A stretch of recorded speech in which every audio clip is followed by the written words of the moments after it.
good morning, dear students. Wish the day brings million happiness and success in your life.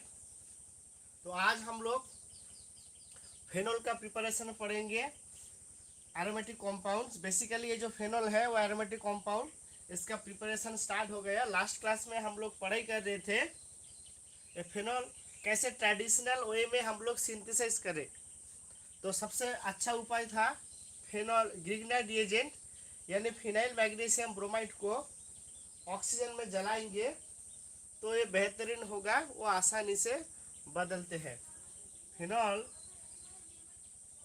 Can be exclusively and efficiently prepared on burning phenyl magnesium bromide with the evolution of huge amount of energy, and this incident is known as the chemoluminescence and produces phenol. Sir, good morning. Good morning to all of you. Horo Prasad, welcome to our class. तो देखो, तो दूसरा उपाय था sulphonation of benzene, electrophilic substitution reaction. Electrophilic substitution reaction करके हम लोग दूसरे उपाय से बनाया। आज हम लोग पढ़ेंगे। Hello, can you listen to me? हरो प्रसाद सर, आपका आवाज नहीं आ रहा। आवाज नहीं आ रहा है? बाकी लोगों को सेम प्रॉब्लम है क्या? Hello, please put down on the comment box. Comment box से लिखो जिनको आवाज सुनाई दे रहा है, ओके लिखना।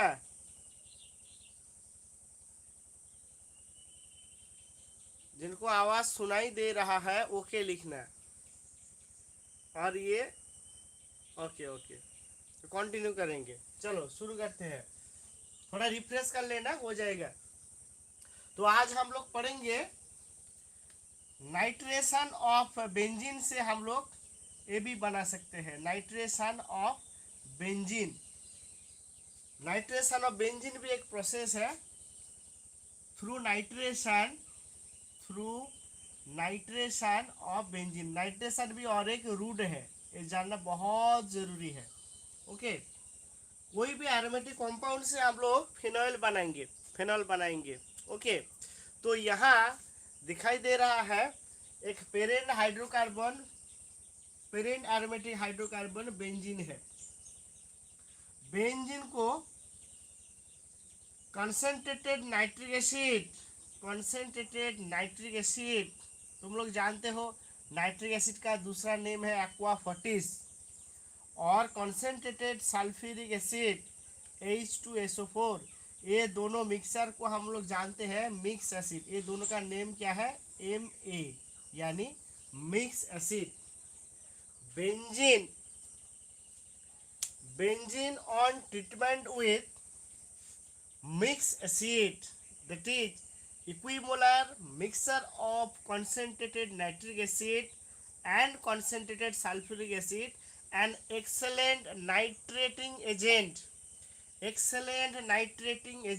Then what is nitrating agent? अभी सवाल उठता है, नाइट्रेटिंग एजेंट किसको कहे? नाइट्रेटिंग एजेंट वही रिएक्शन मिक्सर या वही रिएजेंट को हम लोग कहेंगे जो ऐसे ही एक इलेक्ट्रोफाइल पैदा करता है, NO2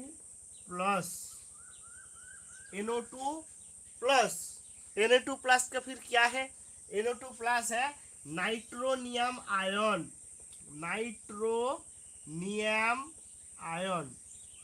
और नाइट्रोकैटायन, नाइट्रोनियम आयन। तो ये है nitrating agent. Best nitrating agent क्या है? equimolar mixture of concentrated nitric acid or aquafortis and concentrated sulfuric acid is commonly known as Ma.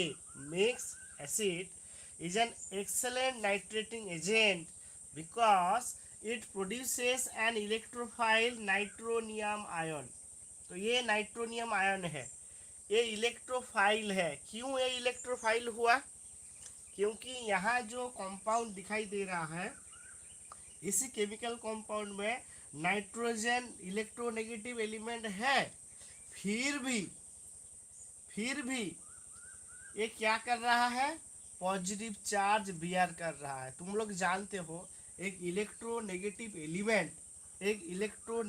Element definitely negative charge को टॉलरेट कर सकता है, लेकिन यहाँ क्या हुआ, by force nitrogen positive charge tolerate कर रहा है।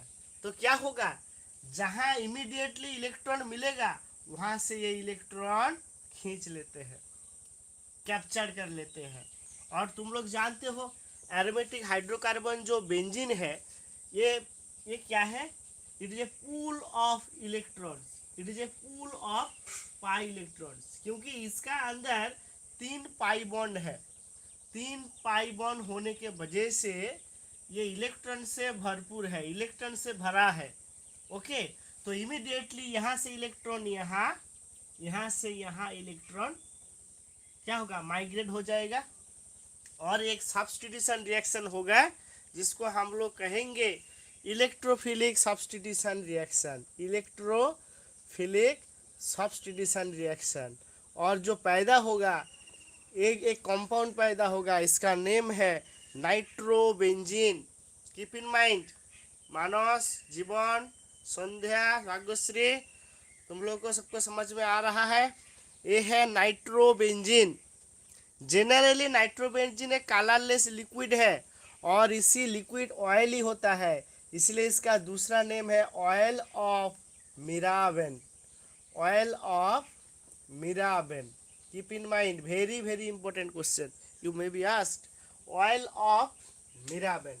तो बेंजीन को हम लोग क्या बनाया, बेंजीन को हम लोग क्या बनाया, नाइट्रोबेंजीन बनाया, बेंजीन से बदल दिया nitrobenzene, nitrobenzene.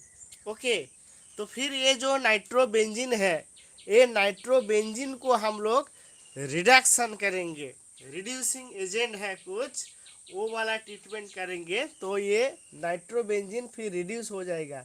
Tin and concentrated HCl, कौन HCl, tin and concentrated HCl देकर ट्रीटमेंट करेंगे तो ये नाइट्रोबेंजीन हो जाता है एनिलीन, एक प्राइमरी एरोमेटिक अमीन NH2। और कल हम लोग डिस्कस किया, क्या डिस्कस किया, क्योंकि जहाँ NH2 ग्रुप है, जहाँ NH2 ग्रुप है यानी एमीन ग्रुप है, वही एमीन ग्रुप को हम लोग डायजो बनाएंगे, डायजो कल हम लोग पढ़ाई किया था अल्कोहल प्रिपरेशन, अल्कोहल चैप्टर में। तो ये वाला कौन सा है, ये वाला है एनिलीन। क्या पैदा हुआ, एनिलीन। एनिलीन एक प्राइमरी एरोमेटिक एमीन यानी 1 degree amine, primary aromatic amine, primary aromatic amine. Keep in mind 1 degree amine, primary aromatic amine. Okay, तो एक एक करके जो रूट है इसको याद रखना। तो बेंजीन एक पेरेंट एरोमेटिक हाइड्रोकार्बन जो इलेक्ट्रॉन से भरा हुआ है। ओके, इसको एक बेस्ट नाइट्रेटिंग एजेंट क्या डाला, concentrated nitric acid and concentrated sulphuric acid mixer, जिसको हम लोग क्या कहेंगे, मिक्स एसिड। मिक्स एसिड में नाइट्रेटिंग एजेंट कौन है, नाइट्रेटिंग एजेंट मतलब जो कंपाउंड नाइट्रो ग्रुप डोनेट करते हैं उसको हम लोग कहेंगे नाइट्रेटिंग एजेंट, नाइट्रेटिंग एजेंट। तो ये नाइट्रो ग्रुप ये प्रदान कर रहा है, इसलिए इसका नेम है नाइट्रेटिंग एजेंट। और एक इलेक्ट्रोफाइल है nitronium ion, nitronium ion electrophilic substitution reaction होने के वजह से नाइट्रोबेंजीन हो गया। इसका नेम क्या है, और एक बार लिखो, नाइट्रोबेंजीन, नाइट्रोबेंजीन, ये है नाइट्रोबेंजीन। तो ये नाइट्रोबेंजीन को, ये जनरली ऑयली होता है, तो इसको क्या कहेंगे, जनरली इसको हम लोग कहेंगे ऑयल ऑफ मिराबेन। ये नाइट्रोबेंजीन को हम लोग रिडक्शन करेंगे, इलेक्ट्रॉनिक रिडक्शन, जिंक और टीन, यहाँ जिंक भी इस्तेमाल कर सकते हो। सर, हेलो, हाँ सर, हेलो, बोलो। सर यहाँ पर बेंजीन के बदल से फिनाइल रिंग होता तो क्या बोलते हैं? ओके, तो फिनाइल रिंग ही है। बेंजीन रिंग के जगह और दूसरा रिंग भी ले सकते हो, कोई भी एरोमेटिक रिंग हो सकता है। नेप्थलीन ले सकते हो, नेप्थलीन के जगह एंथ्रासिन ले सकते हो, फिनांथ्रीन ले सकते हो, जो भी चाहे। जनरल है, ये जनरल रिएक्शन है एक्चुअली। जो सिंपलेस्ट है, जो सिंपलेस्ट एरोमेटिक रिंग है वो है बेंजीन। एक रिंग होगा, मैंने कहा था ना, लास्ट क्लास में कहा था, बेंज उसी कंपाउंड को एरोमेटिक कहेंगे जहां से बास निकलता है और जिसका अंदर 4n प्लस 2 इलेक्ट्रॉन होगा। 4n प्लस 2 पाई इलेक्ट्रॉन होगा। पाई इलेक्ट्रॉन कितना है, ऐसे सीरीज में होगा, उसको एरोमेटिक कहेंगे, याद रखना है। 4n plus 2 pi electron. तो ये निकल्स टू 1 पुट कर देना, 4 प्लस 2, तो इसका अंदर 2, 4 और 6 पाई इलेक्ट्रॉन है। तो इसीलिए इसी कंपाउंड को एरोमेटिक कहेंगे। तो जिस कंपाउंड का अंदर conjugated 4n plus 2 type electron होगा। अभी तुम लोग सवाल पूछोगे, सर n इक्वल्स टू 0 यानी 2 इलेक्ट्रॉन रहेगा तो भी एरोमेटिक हो सकता है क्या? देखो ऐसे एग्जांपल दे रहा हूँ। यहाँ ये भी एक एरोमेटिक कंपाउंड है। एक्चुअली ये हायर स्टडी में सीखोगे तुम लोग। दिखाई दे रहा है ना ये वाला? इसका अंदर पाई सर यहाँ इलेक्ट्रॉन पर कितना दो है? पाई लगते हैं। इसका अंदर पाई इलेक्ट्रॉन कितना है? सर दो। 2 है। तो n इक्वल्स टू 0 इनपुट करना है, मतलब 2 इलेक्ट्रॉन रहेगा तो भी हो सकता है, तो भी डेफिनेटली हो सकता है। इसका एरोमेटिसिटी के बारे में बाद में पढ़ाई करेंगे। एरोमेटिसिटी एक्चुअली हायर स्टडी में है। एरोमेटिसिटी, होमो एरोमेटिसिटी, एंटी एरोमेटिसिटी, बहुत सारे चीज है, बाद में डिस्कस करेंगे। ओके, तो ये एरोमेटिक सिस्टम है जिसका अंदर ज्यादा पाई इलेक्ट्रॉन है, ये इलेक्ट्रॉन से भरपूर है और नाइट्रोनियम आयन इलेक्ट्रॉन ढूंढ रहा है। तो फिर बदल गया नाइट्रोबेंजीन। यही नाइट्रोबेंजीन को जब हम लोग टीन और concentrated HCl, tin dissolve in concentrated HCl डालेंगे तो क्या होगा, ये नाइट्रो ग्रुप रिड्यूस होकर एनिलीन हो जाएगा। इसका नेम क्या है, एनिलीन।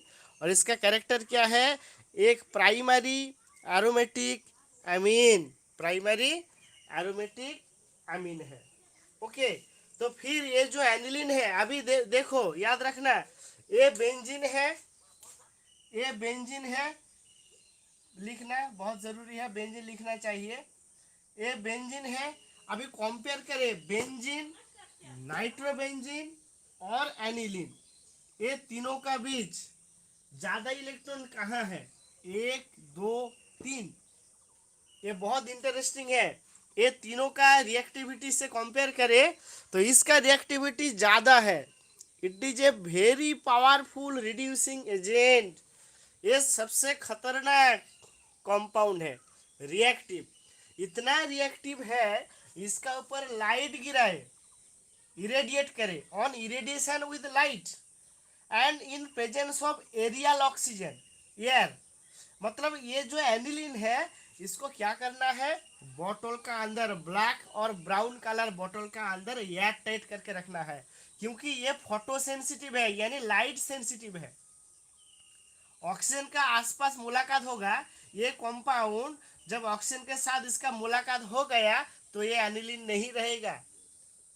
तो ये 1, 2, 3, ये जो 3 कंपाउंड है, तो सबसे लेस्ट रिएक्टिव कौन है? ये वाला है लेस्ट रिएक्टिव, क्योंकि बेंजीन रिंग का अंदर जितना इलेक्ट्रॉन था नाइट्रो ग्रुप सब साइफोन कर लिया। एक एक करके सुनो, बहुत इंटरेस्टिंग है, क्योंकि इसका माइनस आर इफेक्ट है, माइनस आर इफेक्ट है। तो जो बेंजीन रिंग का अंदर इतना इलेक्ट्रॉन था, बेंजीन रिंग इलेक्ट्रॉन से भरा हुआ था, अभी ये नाइट्रो ग्रुप उसको खाली कर दिया, नाइट्रो ग्रुप उसको खाली कर दिया, साइफोन कर दिया। तो इसका पास और इलेक्ट्रॉन नहीं है, तो यहाँ रिएक्शन कैसे होगा? तो इसीलिए ये लिस्ट रिएक्टिव, लीस्ट रिएक्टिव। लेकिन ये नाइट्रो ग्रुप को जब रिड्यूस करके टीन एंड कॉन्सेंट्रेटेड HCl और जिंक एंड कॉन्सेंट्रेटेड HCl डालकर हम रिड्यूस करेंगे, और भी रिड्यूसिंग एजेंट है, पैलाडियम चारकोल, और भी लिख सकते हो। Very interesting.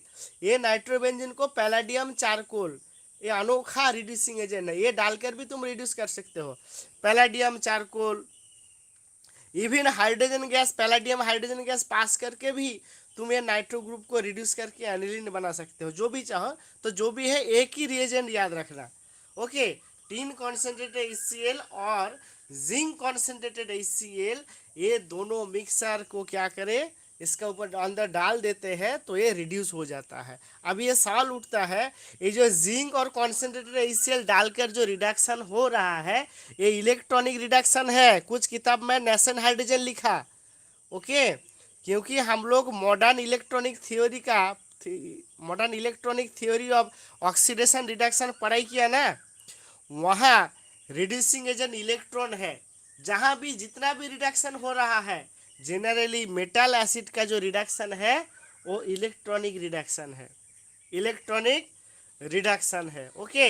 लेकिन पैलेडियम चारकोल का जो रिडक्शन है वो हाइड्रोजन, मतलब hydrogen atom transfer, nation hydrogen transfer करेगा, पैलेडियम प्लस चारकोल, ओके। तो ये नाइट्रोबेंजीन हो गया एनिलीन। अभी सवाल उठता है, ये है लीस्ट रिएक्टिव, ये मॉडरेट या मिडिल रेट। फिर ये क्या हुआ, ये बहुत सेंसिटिव कंपाउंड है। क्यों, देखते हैं। क्योंकि तुम लोग जानते हो एनिलीन का अंदर जो NH2 ग्रुप है, वहाँ एक लोन पेयर ऑफ इलेक्ट्रॉन होता है डेफिनेटली, और ये lone pair of electron resonance में पार्टिसिपेट करे। तुम लोग जानते हो रेजोनेंस क्या है, हम लोग पढ़ाई किया है, उससे पहले +2 फर्स्ट ईयर में पढ़ाई किया है रेजोनेंस के बारे में। तो ये रेजोनेंस के वजह से NH2 ग्रुप का ऊपर, नाइट्रोजन का ऊपर जो इलेक्ट्रॉन था, अभी ये अंदर घुस गया। तो ये एरोमेटिक रिंग का अंदर जो 6 इलेक्ट्रॉन था, अभी 6 की जगह ये 2 इलेक्ट्रॉन भी यहाँ आ गया, तो 8 इलेक्ट्रॉन हो गया। तो एरोमेटिक रिंग यानी बेंजीन रिंग का अंदर इलेक्ट्रॉन का डेंसिटी इससे भी ज़्यादा हो गया ना। इसको कहते हैं plus R effect, okay. Plus R effect यानी resonance effect plus inductive effect equals to plus R effect, resonance effect plus minus inductive effect minus I effect equals to minus R effect. और यहाँ सिर्फ resonance है, तो table of preference में plus R होगा, maximum, और minimum होगा minus R, क्योंकि रेजोनेंस से माइनस बाहर की तरह इलेक्ट्रॉन जा रहा है, यहाँ इलेक्ट्रॉन बाहर की तरह जा रहा है, ओके। ऐसे ही रिंग से ये वाला बात समझ में आया, माइनस आर प्लस आर कैसे काम कर रहा है यहाँ। Hello sir hello. हाँ बोलो बेटा। सर नाइट्रोबेंजीन का क्या है सर? नाइट्रोबेंजीन का सर नाइट्रोबेंजीन में क्या दिक्कत है, फिर वो NH2 होगा अनिल। हाँ बोलो, एनिलीन कैसे बनाए। हाँ सर। वही तो, टीन और ये जो दिखाई दे रहा है टीन और कॉन्सेंट्रेटेड HCl डालेंगे मिक्सर करके, तो ये नाइट्रोबेंजीन एनिलीन हो जाएगा। नहीं तो पैलाडियम और चारकोल मिक्स करके हीट करना तो भी हो जाएगा aniline, okay.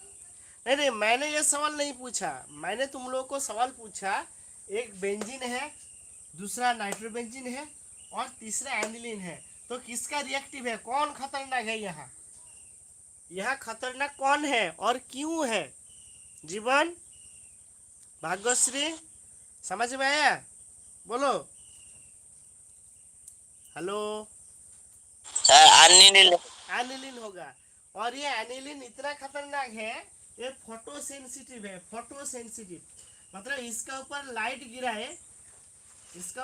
गिराओ, irradiation with light, okay, और थोड़ा सा ऑक्सीजन इसका अंदर रहे, तो ये क्या होता है, फोटोकेमिकल रिएक्शन हो जाता है और ऑक्सीडाइज हो जाता है।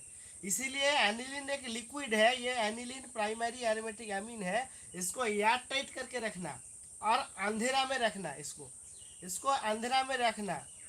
अंधेरा में रखोगे तो ये सेफ रहेगा। थोड़ा लाइट गिरा उसका ऊपर तो ये क्या होता है, फोटोकेमिकल रिएक्शन हो जाता है। ऐसे सवाल हम लोग डिस्कस करेंगे। ओके, तो ये हो गया एनिलीन। लेकिन हमारा ये वाला तो कोई एक्सपेक्टेशन नहीं है, हम तो प्रिपेयर करेंगे, फिनॉल बनाएंगे। ओके, तो हम लोग फिनॉल बनाएंगे। तो फिनॉल कैसे बनाए? फिनॉल बनाने के लिए हम लोग कल डिस्कस किए थे NaNO2 सोडियम नाइट्राइड और DiL डाइल्यूट हाइड्रोक्लोरिक एसिड देकर ट्रीट करेंगे, तो ये वाला एनिलीन इमीडिएटली बदलता है। इमीडिएटली बदलकर हो गया diazonium chloride N2+Cl-, benzene diazonium chloride. Di का मतलब दो, नाइट्रोजन का दूसरा नाम एजो है, याद रखना। नाइट्रोजन का दूसरा नेम एजो है, तो यहाँ दो nitrogen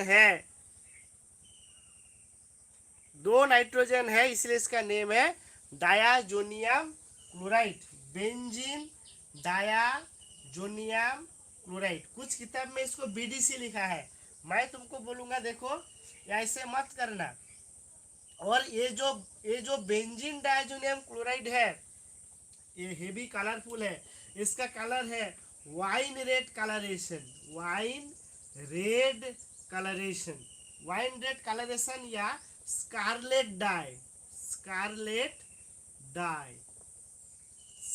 die. Okay, wine red और स्कारलेट डाई, 1 2 3, ये 3 कंपाउंड में बेंजीन कलरलेस है, नाइट्रोबेंजीन भी कलरलेस है, लेकिन ऑयली अपीयरेंस होने के वजह से इसका दूसरा नेम क्या है, ऑयल ऑफ मिराबन। ये ऑयली लिक्विड है नाइट्रोबेंजीन, लाइट येलो कलर भी कभी कभी हो सकता है।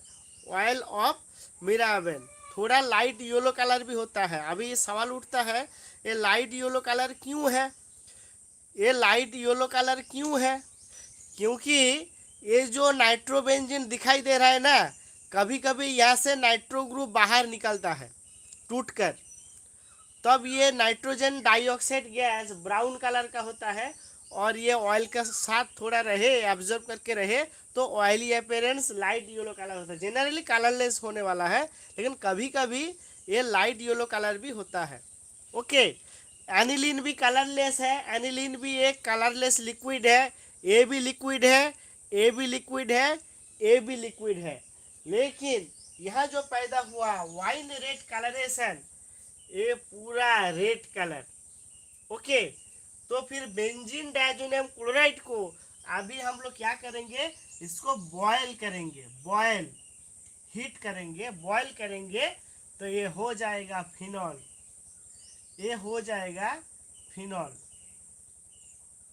ओके, ये हो गया फिनॉल। समझ में आया? दिखाई दे रहा है, फिनॉल यानी कार्बोलिक एसिड। तो नाइट्रेशन रिएक्शन रूट हम लोग पकड़ेंगे, तो ऐसे हिसाब से पैदा होगा, क्या पैदा होगा, यहाँ से फिनॉल पैदा होगा। अभी ये जो टोटल स्कीम हम लोग अभी पढ़ाई किया है, ये जो total reaction concentrated nitric acid and concentrated sulphuric acid, ये रिएक्शन का कुछ लिमिटेशन है। यहाँ ये रिएक्शन में कुछ लिमिटेशन है, ये रिएक्शन 100% प्रोडक्ट नहीं बनेगा।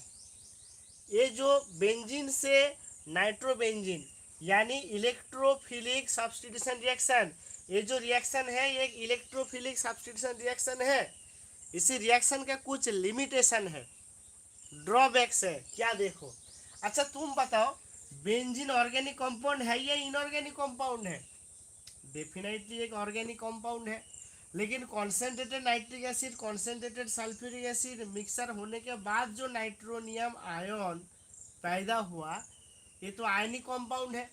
तुम लोग जानते हो like compounds dissolve in like solvent, है ना, like compound dissolve in like solvent. तो एक आयनिक कंपाउंड और एक ऑर्गेनिक कंपाउंड कैसे एब्जॉर्ब होगा? जैसे हम लोग जो खाना खाते हैं, तो अच्छे से चबा कर नहीं खाए, ज़्यादा पानी नहीं पिए, तो क्या होगा, डाइजेशन प्रॉब्लम होगा, उल्टी हो जाएगा ना, डाइजेशन प्रॉब्लम, उल्टी हो सकता है। तो इसीलिए खाना और खाना के साथ एंजाइम का मिक्सर, एंजाइम का अच्छे से क्या होना चाहिए, कांटेक्ट में होना चाहिए। सिमिलरली केमिकल रिएक्शन के लिए भी ऐसे ही सेम थिंग है। क्या है, स्टार्टिंग मटेरियल और रिएजेंट, स्टार्टिंग मटेरियल और रिएजेंट दोनों को ऑयल मिक्स्ड होना चाहिए, मतलब अच्छे से मिक्स्ड होना चाहिए।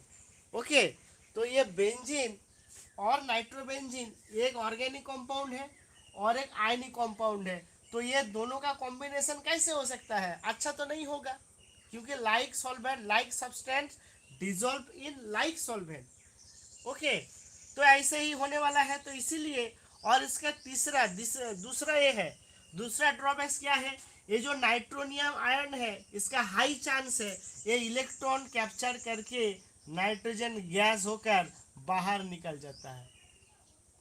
क्या हुआ, ये जो नाइट्रोनियम आयन है ये कभी कभी इसका हाई चांस क्या है, बेंजीन रिंग का अंदर नहीं घुसते, कभी कभी इलेक्ट्रॉन को कैप्चर करके नाइट्रोजन डाइऑक्साइड गैस होकर ब्राउन कलर का गैस होकर बाहर निकल जाता है।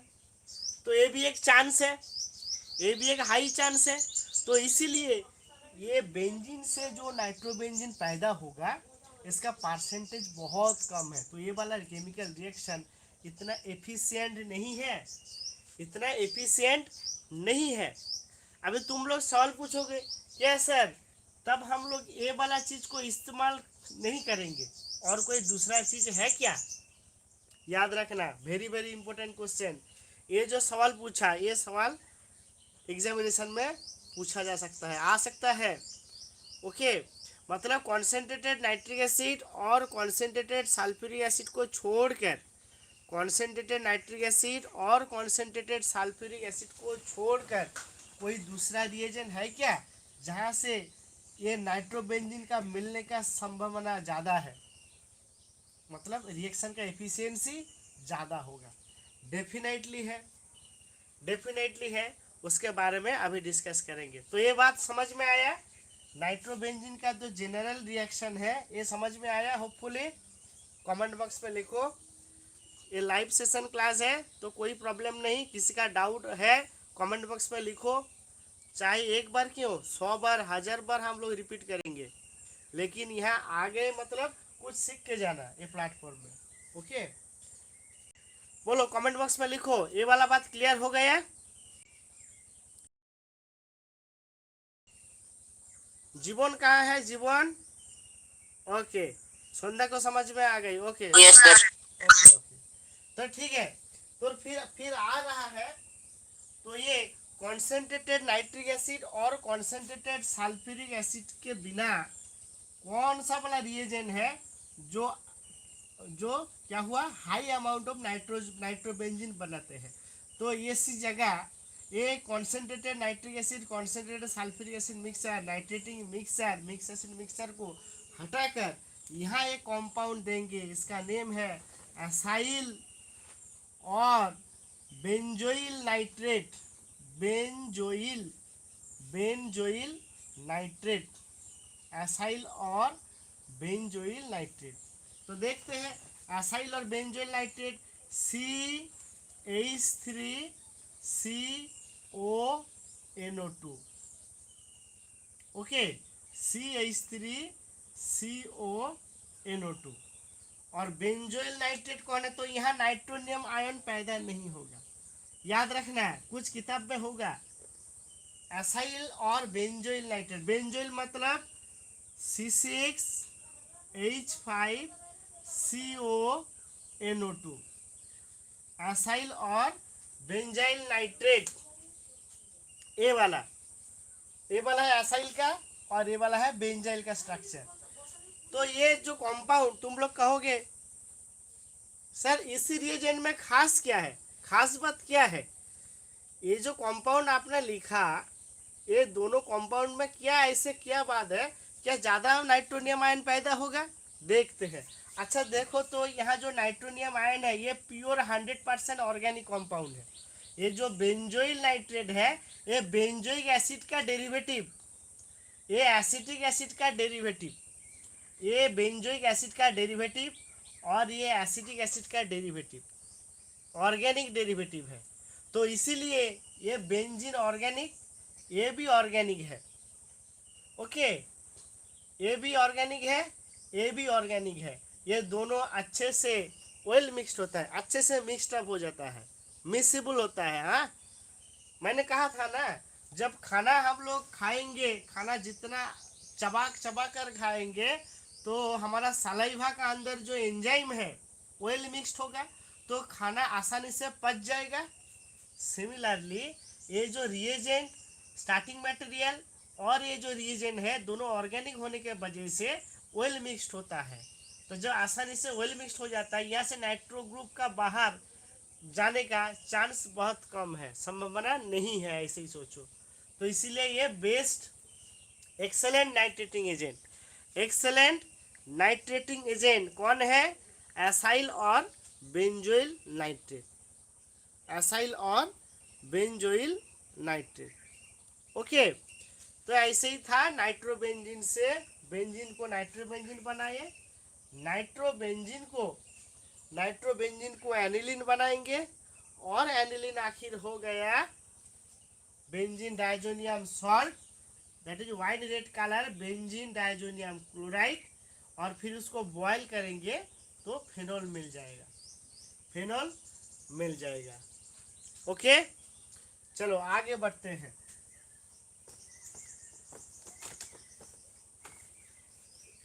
फिर हम लोग डिस्कस करेंगे। तो ये तो बहुत रूट है, ये अलग अलग रूट है। पहले बेंजीन को नाइट्रोबेंजीन बनाओ, फिर नाइट्रोबेंजीन को एनिलीन बनाओ, फिर एनिलीन को बेंजीन डायजोनियम क्लोराइड बनाओ, फिर बेंजीन डायजोनियम क्लोराइड को बॉयल करो, फिर बॉयल करने के बाद फिनॉल मिलेगा। तो ये कितना बड़ा रूट है। तो कोई शॉर्टकट रूट या आसान रूट है क्या? इसके बारे में आज हम लोग पढ़ेंगे। नेक्स्ट केमिकल रिएक्शन पढ़ेंगे तो इजी हो जाएगा।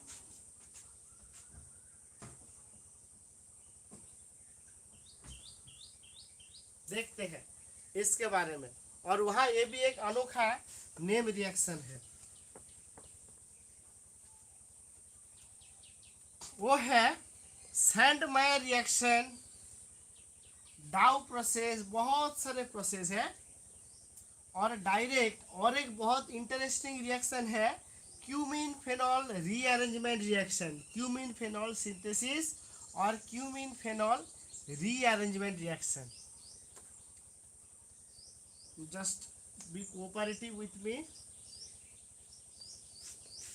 तो चलो आगे बढ़ते हैं।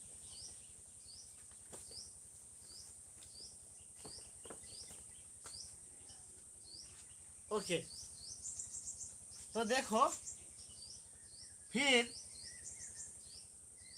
स्टार्ट करेंगे हेलोबेंजीन से, हेलोबेंजीन से एक्स, हेलोबेंजीन से हम लोग बनाएंगे। एक काम करते हैं, बेंजीन को कोई हेलोबेंजीन से बदल देते हैं एक्स। यहाँ एक्स लिखा मैंने यहाँ एक्स लिखा। एक्स का मतलब what is X? X is the fluorine, X is the chlorine, X is the bromine and iodine. मतलब halogen family group 17, periodic table में ग्रुप 17 जो पीरियड है, वो जो फैमिली है ये बहुत एरिस्टोक्रेटिक है, बहुत फेमस फैमिली है। क्यों? तुम लोग जानते हो पीरियडिक टेबल में एक ही फैमिली है, वो बहुत फेमस है। क्यों? उसको हेलोजन फैमिली कहेंगे हम लोग। क्यों? क्योंकि ऐसी एक फैमिली है जिस फैमिली का पहला मेंबर वो वेरी पावरफुल है, होता है ना। इसको कहेंगे super oxidant, super halogen as well as super oxidant. और फिर एक ऐसे ही एक फैमिली है, ऐसी एक ग्रुप है जहाँ सॉलिड, लिक्विड और गैस ये 3 फेज में मिलता है। आयोडीन सॉलिड है, ब्रोमीन लिक्विड है, क्लोरीन गैस है, फ्लोरीन गैस है। और नेक्स्ट पॉइंट क्या है? सब कलरफुल है। और इसी फैमिली में और एक स्पेशलिटी है एस्टाटीन। नेक्स्ट एलिमेंट एस्टाटीन, ये रेडियो एक्टिव है। समझ में आया? तो ये जो fluorine, chlorine, bromine, iodine, astatine, ये जो हैलोजन फैमिली है, ये हैलोजन फैमिली बहुत फेमस होता है। पीरियोडिक टेबल में ऐसे कोई दूसरा फैमिली नहीं मिलेगा तुमको। होता है ना, कभी कभी ऐसा होता है सोसाइटी में, कुछ फैमिली ऐसे होता है हमारा सोसाइटी में जो सबसे अलग होते हैं, सबसे अलग होते हैं। तो ये हैलोजन फैमिली काम क्या है, सुपर ऑक्सीडेंट भी है, यहाँ सुपर रिड्यूसिंग एजेंट भी है। इसका अंदर तीन अलग अलग फेज में मिलता है, सॉलिड, लिक्विड, गैस, सब कलरफुल है। इसका अंदर रेडियोएक्टिव भी है, एस्टाटिन। एस्टाटिन एक radioactive halogen compound. Astatine is a radioactive halogen compound. तो मैं वो इनऑर्गेनिक केमिस्ट्री का पार्ट है, कोई बात नहीं, बाद में डिटेल्स में पढ़ाई करेंगे। लेकिन यहाँ जो जानना जरूरी है ये है हेलोबेंजीन। हेलोबेंजीन, हेलोबेंजीन क्या है? जीवन ने एक सवाल पूछा था, which one is the best fluorinating agent? Jeevan, are you here? कुछ दिन पहले जीवन एक सवाल पूछा था, which one is the best halogenating agent? Are you here Jeevan? Yes sir. तो which one is the best halogenating agent? तो ये हेलोजिनेटिंग एजेंट मतलब सॉरी फ्लोरिनेटिंग एजेंट पूछा था, बेस्ट फ्लोरिनेटिंग एजेंट। तो बेस्ट फ्लोरिनेटिंग एजेंट मतलब फ्लोरोबेंजीन बनाएंगे, benzene से फ्लोरोबेंजीन बनाएंगे। तो बेस्ट फ्लोरिनेटिंग एजेंट कौन है? XeF6 xenon hexafluoride. Xenon hexafluoride अच्छा फ्लोरिनेटिंग एजेंट है, लेकिन जेनॉन हेक्साफ्लोराइड के बिना और भी फ्लोरिनेटिंग एजेंट है, XeF2, ये भी अच्छा काम करता है, लेकिन सबसे अच्छा XeF6 है। तुम लोग जानते हो जेनॉन का जो नोबेल गैस फैमिली में कौन है? नोबेल गैस फैमिली में helium, neon, argon. Helium, neon, argon, plutonium, xenon, radon. Okay okay, excellent excellent, very nice. Xenon, radon, ये सब जो एलिमेंट है एक केमिकल रिएक्शन में पार्टिसिपेट नहीं करेगा, इनका कोई इच्छा नहीं है, कुछ इच्छा नहीं, कुछ काम धंधा नहीं है, चुपचाप रहते हैं, ध्यान करते हैं, ऐसे ही कुछ। ओके, तो रिएक्शन करने का कोई इंटरेस्ट नहीं है। तो फिर भी तो देखो ये सुपर हेलोजन कैसे हो गए, सॉरी ये अच्छा फ्लूइडेटिंग एजेंट कैसे हुआ? पहला पॉइंट है जेनॉन का रिएक्शन करने के लिए कोई इच्छा नहीं है, लेकिन जेनॉन का जो फ्लोराइड है देखो, इसका ऑक्सीडेशन स्टेट 6 पोजीशन में ले गया। तो जो ऐसे होता है ना, कभी कभी कुछ स्टूडेंट भी ऐसे होता है, बहुत लेथार्जिक है, पढ़ाई नहीं करते, पढ़ाई में मन नहीं रहता, लेकिन अचानक क्या हो गया, एक दिन अचानक ऐसे ख्वाब देखा, नींद से जागा और सोचा मैं जो भी चाहे करूँगा, मतलब जो रिएक्शन करने के लिए कोई इंटरेस्ट नहीं था, फिर उसको हायर ऑक्सीडेशन स्टेट में ले गया, 6 ऑक्सीडेशन स्टेट में ले गए। तो ये कितना खतरनाक होगा? डेफिनेटली मतलब एक एक जेंटलमैन, एक कूल माइंडेड फेलो, जिसका जिसका जो ब्रेन है बहुत ठंडा होता है, दिमाग कभी भी गर्म नहीं होता, लेकिन उसको उसको क्या करे, बाई फोर्स उसको उसके साथ झगड़ा करे और उसका अंदर गुस्सा, तो वही जो जो पोलाइट पर्सन है तो उसका अचानक गुस्सा आ जाएगा, तो हाई लेवल में गुस्सा होगा। तो जनरल देखो ऐसे ही वो एंग्री हो जाए तो बहुत बहुत पावरफुल हो जाएगा। तो देखो जेनॉन हेक्साफ्लोराइड, पहले जेनॉन केमिकल रिएक्शन करने का कोई इंटरेस्ट नहीं था, लेकिन उसको बाई फोर्स कॉम्पेल किया हम लोग, और कैसे? Higher oxidation state, 6 oxidation state में ले गया। तो क्या होगा, ये बहुत खतरनाक होगा, क्योंकि उसका ऑलवेज टेंडेंसी है ग्राउंड स्टेट में आना। तो जेनॉन हेक्साफ्लोराइड जितना आसानी से फ्लोरीन छोड़कर जेनॉन बन जाएगा, फिर उसका कुछ स्ट्रक्चरल ये है, स्ट्रक्चरल डिस्टॉर्शन है, उसी वजह से ये रिएक्टिव होता है, बाद में डिस्कस करेंगे। तो ये सबसे अच्छा फ्लूइडेटिंग एजेंट, ये है बेस्ट, ये बेस्ट है, ये भी अच्छा है, लेकिन ये सबसे अच्छा है जेनॉन हेक्साफ्लोराइड। चलो कम टू द पॉइंट। तो देखो ये जो बेंजीन, ये है हेलो हेलो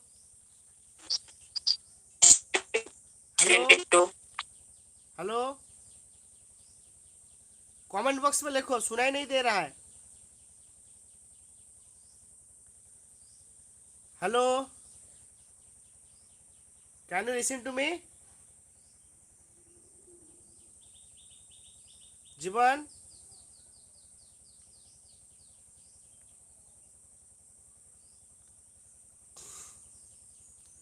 हेलो, ओके। अच्छा अच्छा, कमेंट बॉक्स में लिखो तो सबको सुनाई दे रहा है, दिखाई दे रहा है? Can you listen to me? Comment box में लिखो।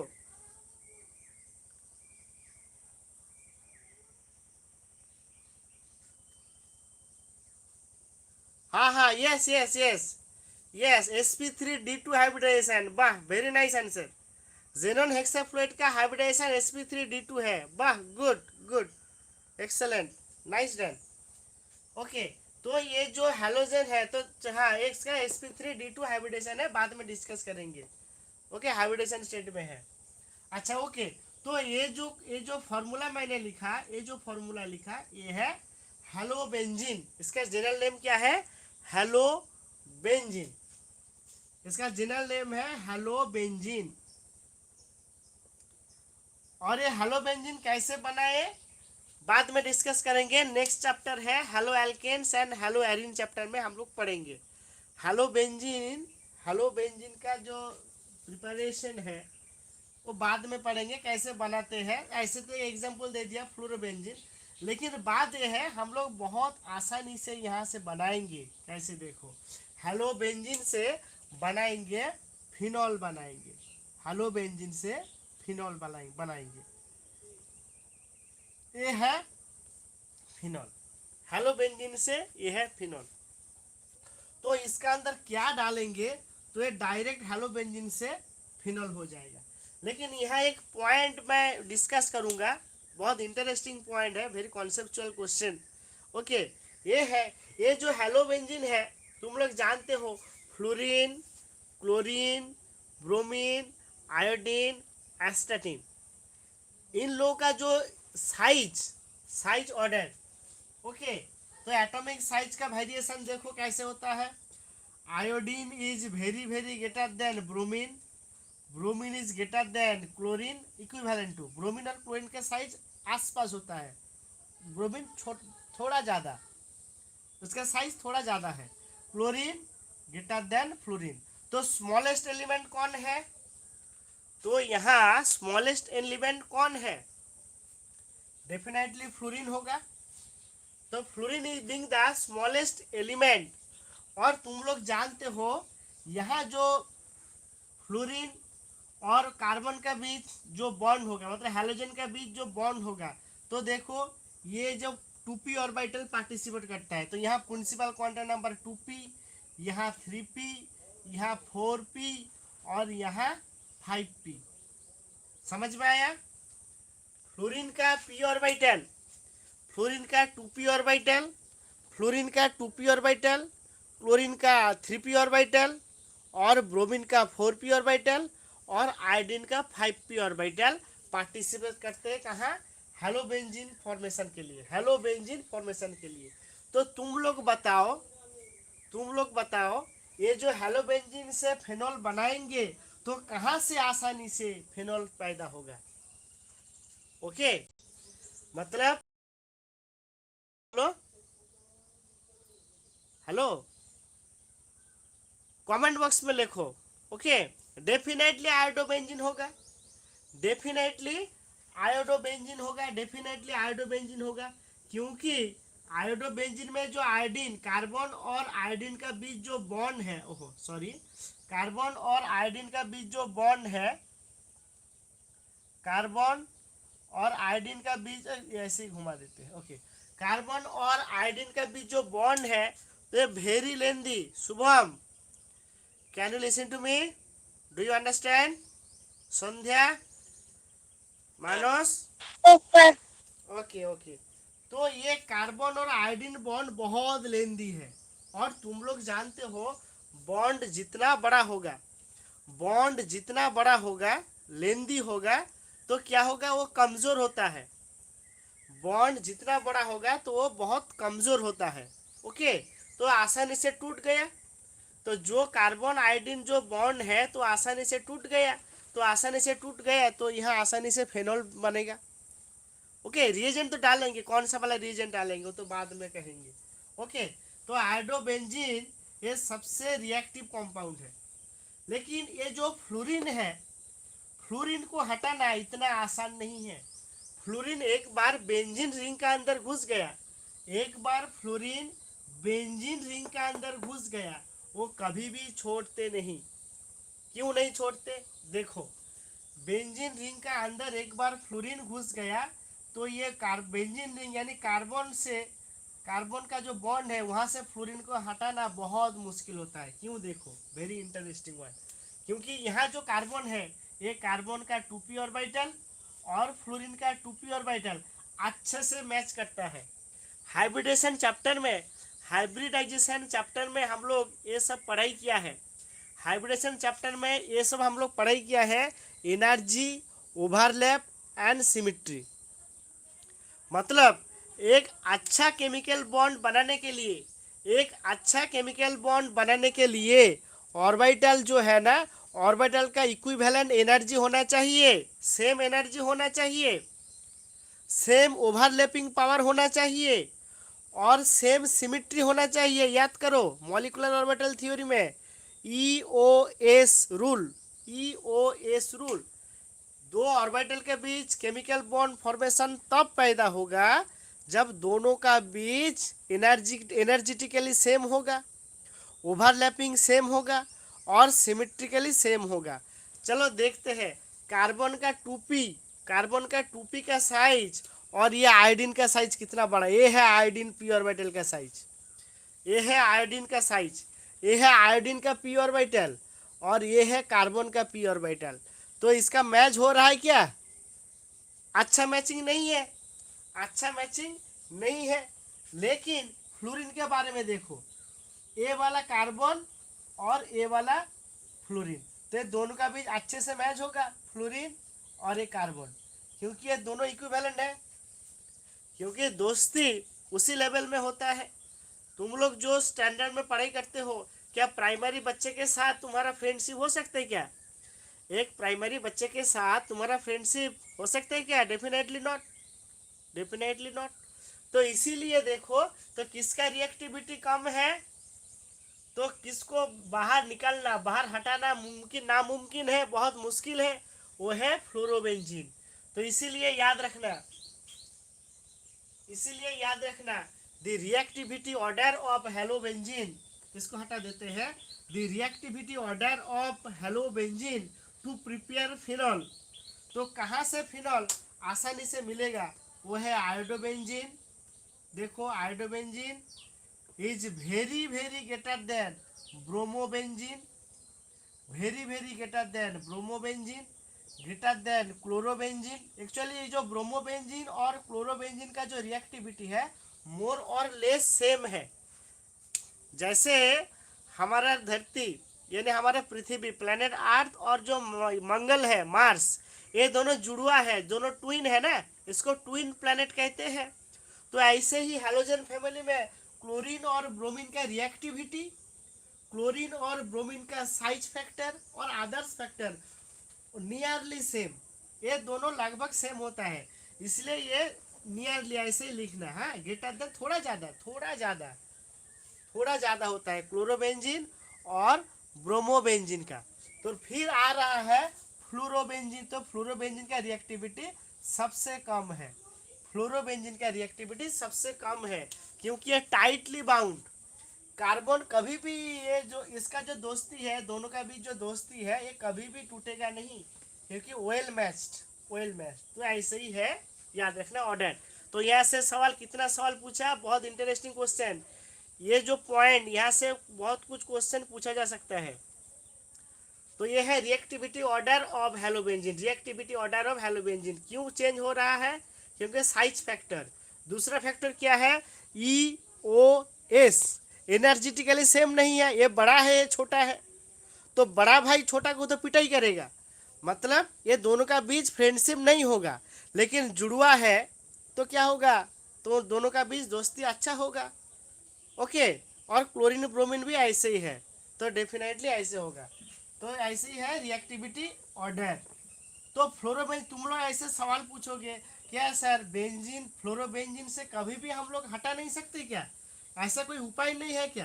फ्लोरोबेंजीन एक बार पैदा हो गया तो बेंजीन रिंग का अंदर ऑल टाइम फ्लोरीन रहेगा, कोई उपाय नहीं है क्या? याद रखना, very very interesting question. Fluorobenzene को हम लोग तब हटा सकते हैं बाई फोर्स, मतलब एक ड्रास्टिक कंडीशन में टेम्परेचर इंक्रीज करेंगे, कोई ऐसे अनोखा रिएक्टिव रिएजेंट डालेंगे। कहते हैं ना, जो बाप का बाप होता है, हम लोग क्या कहेंगे उसको, दादाजी कहते हैं। चलो देखते हैं। फ्लोरोबेंजीन एक सुपर ऑक्सीडेंट है, इसका आयनिक इलेक्ट्रॉन नेगेटिविटी भी ज़्यादा है। तो कहते हैं ना, हर बाप का बाप होता है, तो सुपर हैलोजन फ्लोरीन का भी एक मोर इलेक्ट्रोनेगेटिव है। तो इसका भी एक क्या होता है, एक खतरनाक रिड्यूसिंग एजेंट लिथियम है।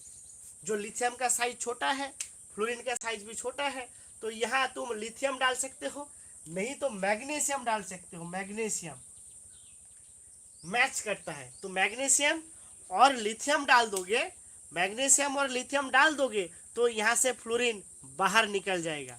याद रखना, यहाँ से बाहर निकल जाएगा और ये ऐसे ही लिथियम कंपाउंड तैयार होगा। तो ये भी एक ऑर्गेनोमेटेलिक कंपाउंड, और नहीं तो ग्रिग्ना रिएजेंट टाइप होगा, प्लस मैग्नीशियम फ्लोराइड और लिथियम फ्लोराइड।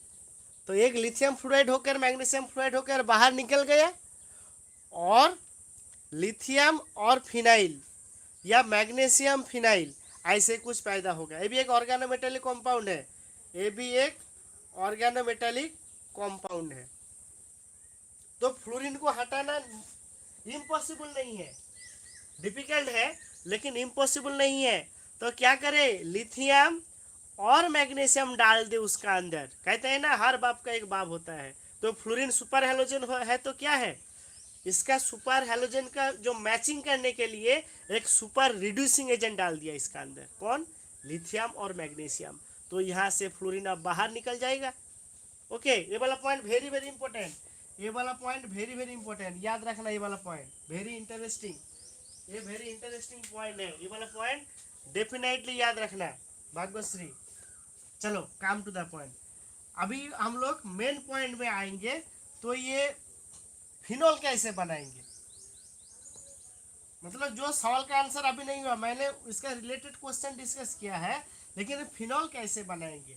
फिर दूसरा बात है, अभी फ्लोरोबेंजीन, क्लोरोबेंजीन, ब्रोमोबेंजीन, आयोडोबेंजीन हो गया, लेकिन फ्लोरोबेंजीन से और ब्रोमोबेंजीन से यहाँ बनाने के लिए थोड़ा प्रॉब्लम है। देखो, क्लोरोबेंजीन यहाँ से निकालता नहीं, क्यों, देखो क्लोरीन के ऊपर जो लोन पेयर ऑफ इलेक्ट्रॉन है, तो ये रेजोनेंस में पार्टिसिपेट करेगा। हर प्रसाद, आर यू हियर, सब लोग को समझ में आ रहा है।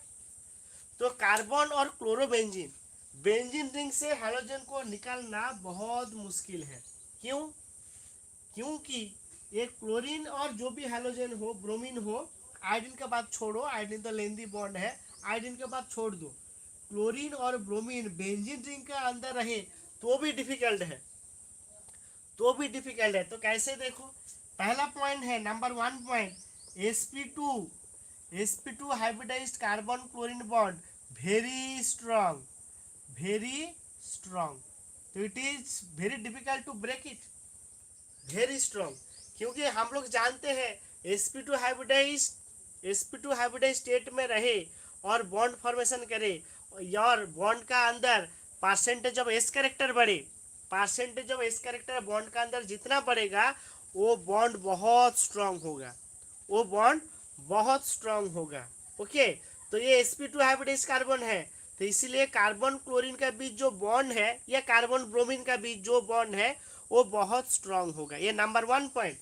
नंबर 2 पॉइंट क्या है, तो यहाँ ये जो OH माइनस दिखाई दे रहा है ना, OH, तो हम लोग सोचे OH माइनस को घुसाएंगे, हमको फिनॉल बनाना है तो इसका अंदर OH माइनस को घुसाएंगे, लेकिन यहाँ OH माइनस नहीं घुस सकता, impossible, shielded. Attack of OH minus is restricted, OH minus कभी भी इसका अंदर नहीं घुस सकता। क्यों नहीं घुस सकता है, देखो। अच्छा एक बात बताओ, OH माइनस का अंदर इलेक्ट्रॉन है या नहीं, ये तो न्यूक्लियोफाइल है, इसका अंदर इलेक्ट्रॉन है ना, इसका अंदर इलेक्ट्रॉन है। फिर दूसरा, ये जो बेंजीन रिंग दिखाई दे रहा है इसका अंदर भी ज़्यादा इलेक्ट्रॉन है, इसको सैंडविच फॉर्म में लिखेंगे बेंजीन रिंग को हम लोग सैंडविच फॉर्म में लिखेंगे तो ऊपर और नीचे, सिग्मा स्केलेटन का ऊपर और नीचे, ऊपर का हिस्सा और नीचे का हिस्सा पाई इलेक्ट्रॉन रहता है। Sandwich type structure, sandwich type structure देखो, ये भी पाई इलेक्ट्रॉन है, ये भी पाई इलेक्ट्रॉन है। हम लोग सैंडविच खाते हैं ना, तो sigma skeleton is sandwiched with the pi electron clouds upper the plane and below the plane. तो यहाँ वेज माइनस यहाँ घुस नहीं सकता, repulsion force minus minus, repulsion force काम कर रहा है। तो सेकंड पॉइंट क्या है, strong electronic repulsion, strong electronic repulsion, strong electronic repulsion, okay, repulsion with nucleophile, with nucleophile, with nucleophile। तो यहाँ जो न्यूक्लियस सीकिंग एजेंट ओइज माइनस घुसने के लिए कोशिश कर रहा है, उसको सील्ड कर दिया, उसको रोका गया, उसका अंदर घुसने नहीं दिया ओइज माइनस को। क्यों? क्योंकि यहाँ इलेक्ट्रॉन है, यहाँ भी इलेक्ट्रॉन है, तो ये दोनों का बीच क्या होगा, strong repulsion, electronic repulsion with incoming nucleophile. ये दूसरा पॉइंट है। और तीसरा पॉइंट बहुत इंटरेस्टिंग है। तीसरा पॉइंट जो पॉइंट है, resonance, resonance, resonance of halogen, resonance of chlorine लिखो, resonance of chlorine increases bond multiplicity, resonance of Cl increases bond multiplicity or bond order, increases bond order and difficult to break it and very tough to break it, tough to break it। इसको तोड़ना बहुत मुश्किल है, बहुत difficult होगा, इसको तोड़ना बहुत मुश्किल होगा, okay, difficult to break it.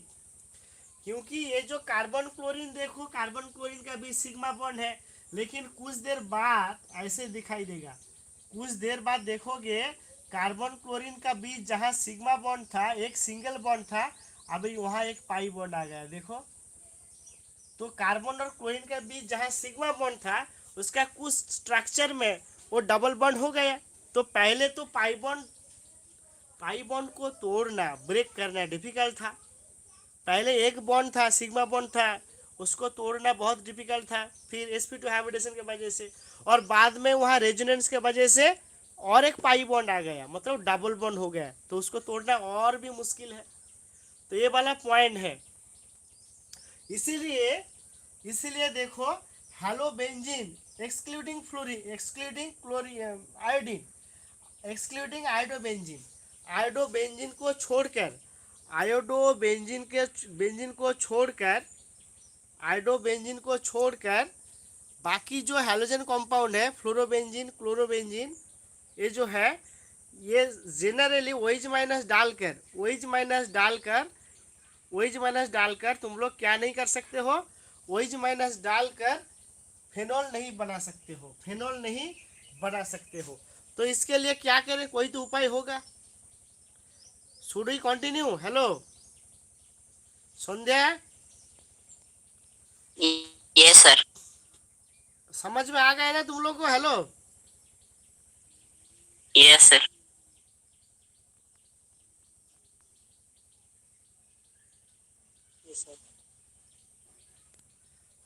Okay, चलो आगे बढ़ते हैं।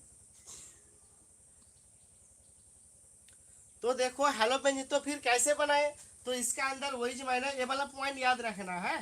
तो हैलोबेंजीन को बाहर निकालना मुश्किल है, ओइज माइनस को घुसा देते हैं, तो ओइज माइनस कभी नहीं घुसते, क्योंकि ये कार्बन कोवेलेंट बॉन्ड स्ट्रांग है, तो इसका अंदर नहीं घुसते, न्यूक्लियोफिलिक अटैक नहीं होगा। दूसरा पॉइंट है strong electronic repulsion with nucleophile, यहाँ इलेक्ट्रॉन है, दोनों तरफ इलेक्ट्रॉन है, तो ये इलेक्ट्रॉन का भी स्ट्रॉन्ग रिपल्सन फोर्स। तीसरा पॉइंट क्या है, रेजोनेंस के वजह से कार्बन और क्लोरीन का बीच डबल बॉन्ड पैदा हुआ। पहला सिग्मा बॉन्ड को तोड़ना मुश्किल था, तो अभी नाम ही मुमकिन हो गया, ओके, और भी डिफिकल्ट हो गया, तो इसीलिए ऐसे ही है।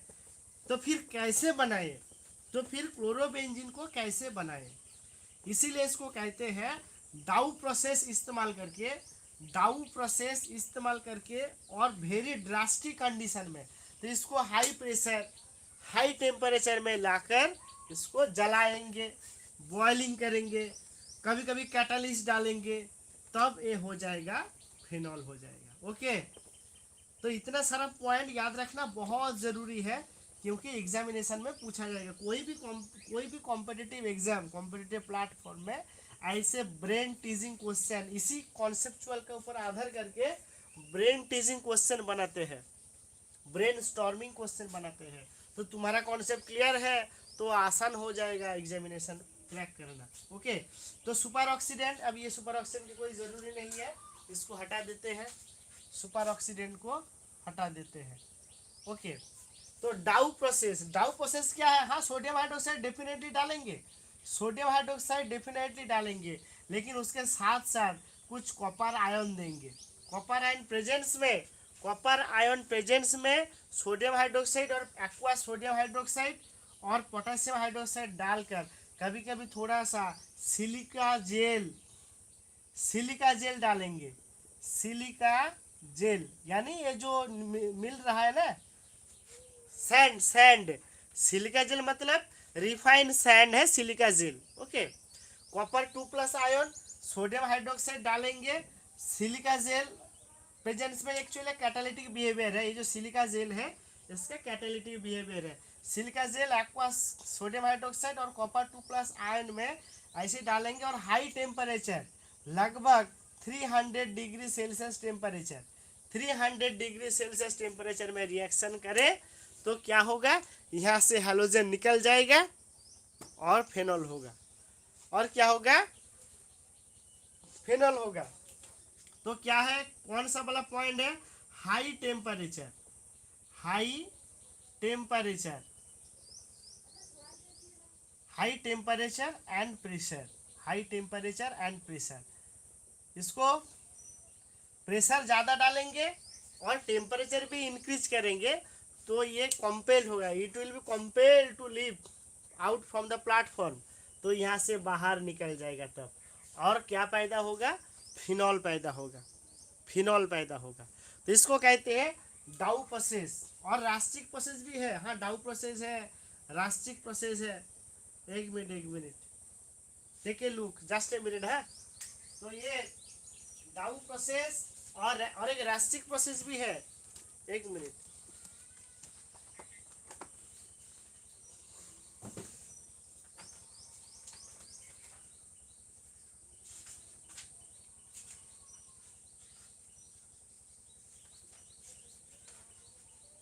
तो बेंजीन डाइऑक्साइड क्लोराइड से बनाया। एक मिनट,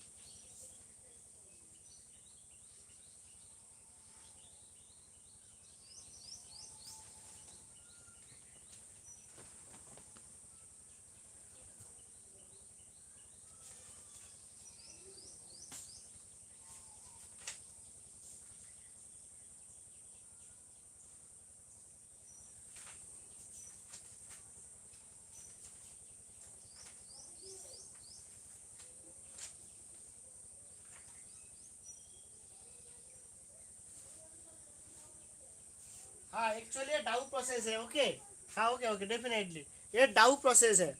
ओके, ये डाउ प्रोसेस है। हाई टेम्परेचर प्रेशर में ये वाला सोडियम हाइड्रोक्साइड और कॉपर 2+ आयन देंगे तो ये डाउ प्रोसेस है, डेफिनेटली ये डाउ प्रोसेस है। तो फिर ये डाउ प्रोसेस में हम लोग फेनॉल बनाएंगे। लेकिन इससे भी एक बेहतरीन प्रोसेस है, हम लोग डिस्कस करेंगे, बहुत इंटरेस्टिंग है। हाँ, तो सल्फोनेशन से बनाया है, क्लोरोबेंजीन से बनाया है, नाइट्रेशन रिडक्शन करके एजो कंपाउंड करके भी हम लोग बनाया फेनॉल को।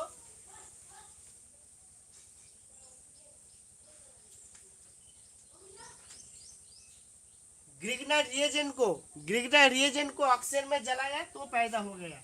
फिर सबसे बेहतरीन और वन स्टेप प्रोसेस है। ओके, तुम लोग जानकर बहुत हैरान हो जाओगे कि ऐसे ही भी सिंपल प्रोसेस है जिसमें आसानी से फेनॉल बनेगा। इंटरेस्टिंग है, बहुत इंटरेस्टिंग है, क्योंकि इतने सारे डिफिकल्ट नहीं है। ये हैलोजन के हटाओ 2 3 4 5 6 स्टेप, हाँ उभर काम करके 3 4 6 स्टेप को उभर काम करके फेनॉल बनाओ, तो ऐसे नहीं। वो भी एक देखो एग्जाम्पल है, सैलिसाइलिक एसिड का सिंपल डीकार्बोक्सिलेशन रिएक्शन करेंगे। सैलिसाइलिक एसिड का सिंपल डीकार्बोक्सिलेशन रिएक्शन करेंगे तब फेनॉल हो जाएगा। देखो सैलिसाइलिक एसिड ऑर्थो हाइड्रोक्सी, याद रखना ortho hydroxy benzoic acid, salicylic acid, इसका नेम क्या है? Salicylic acid. इसका जनरल नेम सैलिसाइलिक है, सैलिसाइलिक एसिड, सैलिसाइलिक एसिड। और ये सैलिसाइलिक एसिड एक फाइटोकेमिकल्स है, प्लांट का अंदर मिलता है, हम लोग इसको एक्सट्रैक्ट कर सकते हैं, नेचुरली अवेलेबल है। समझ में आया? सैलिसाइलिक एसिड नेचुरली अवेलेबल है, नेचर में मिलता है सैलिसाइलिक एसिड। तो फिर क्या करना है? कुछ भी नहीं, सिर्फ यहाँ से कार्बन डाइ COOH ग्रुप को हटा देंगे, हो जाएगा काम खत्म। सैलिसाइलिक एसिड को सोडा लाइम देकर हीट करोगे। सोडा लाइम क्या है तुम लोग जानते हो? सोडा लाइम सोडियम हाइड्रोक्साइड और कैल्शियम ऑक्साइड का मिक्सचर। सोडियम हाइड्रोक्साइड और कैल्शियम हाइड्रोक्साइड का जो मिक्सचर है उसको हम लोग कहेंगे सोडा लाइम। सोडा लाइम देकर थोड़ा हीट करोगे तो ये फेनॉल हो जाएगा। यहाँ से कार्बन डाइऑक्साइड निकलता है, तो यहाँ एक्चुअली डायरेक्ट सोडा लाइम के डायरेक्ट फेनॉल नहीं होगा, पहले सॉल्ट बनेगा, सॉल्ट प्लस सोडियम कार्बोनेट। ओहो सॉरी, मैंने Na ले लिया तो Na लिखना पड़ेगा, Na2CO3, सोडियम कार्बोनेट और सॉल्ट। फिर इसको एसिडिफाई करें, H3O+, इसको पानी पूरी खिलाए तो ये क्या हो जाएगा? डायरेक्ट हो जाएगा, फिनॉल हो जाएगा। तो क्या हुआ? फिनॉल हो जाएगा।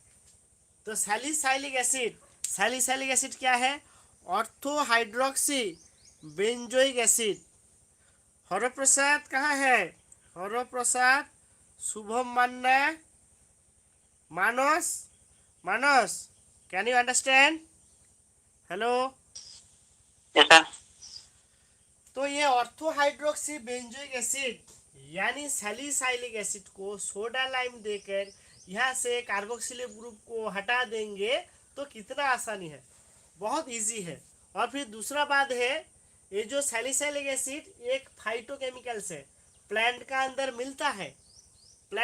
मिलता है ये salicylic acid, naturally available.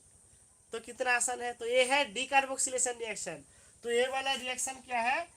Carbon अपहरण विक्रिया कहते हैं, हाँ, डी कार्बोक्सिलेशन रिएक्शन। यहाँ जो कार्बोक्सिल ग्रुप है वो निकल गया, यहाँ डी कार्बोक्सिलेशन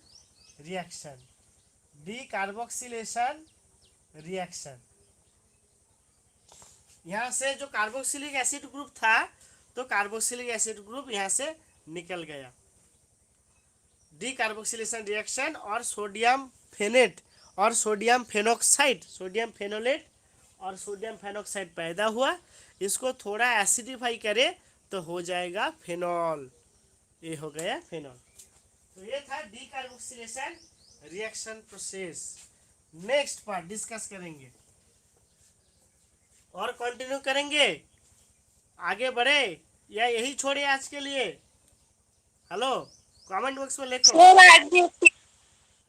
अच्छा ठीक है अच्छा ठीक है, आज के लिए यह है। और ज़्यादा नेम, और भी बहुत कुछ ज़्यादा नेम रिएक्शन है, नेक्स्ट डे पढ़ेंगे विथ ग्रेट डिवोशन। निष्ठा से पढ़ाई करना, ऑर्गेनिक केमिस्ट्री ऐसे होता है, उसको निष्ठा से पढ़ाई करना है और प्रैक्टिस करते रहना। ये पूरा मैथमेटिक्स की तरह कॉन्सेप्ट क्लियर हो गया, तुम्हारा 4 कॉन्सेप्ट क्लियर है तो ऑर्गेनिक केमिस्ट्री तुम्हारा मुट्ठी में हो जाएगा। ओके, तो 4 कॉन्सेप्ट क्या है? Inductive effect, resonance effect, hyper conjugation effect, electromagnetic effect. तो ऐसे कुछ इफेक्ट पढ़ोगे, कुछ स्टेरिक फैक्टर पढ़ोगे तो ऑर्गेनिक केमिस्ट्री तुम्हारा मुट्ठी में आ जाएगा। ओके शुभम, तो चलो आज के लिए यही छोड़ते हैं। नेक्स्ट डे से एज यूजुअल फ्रॉम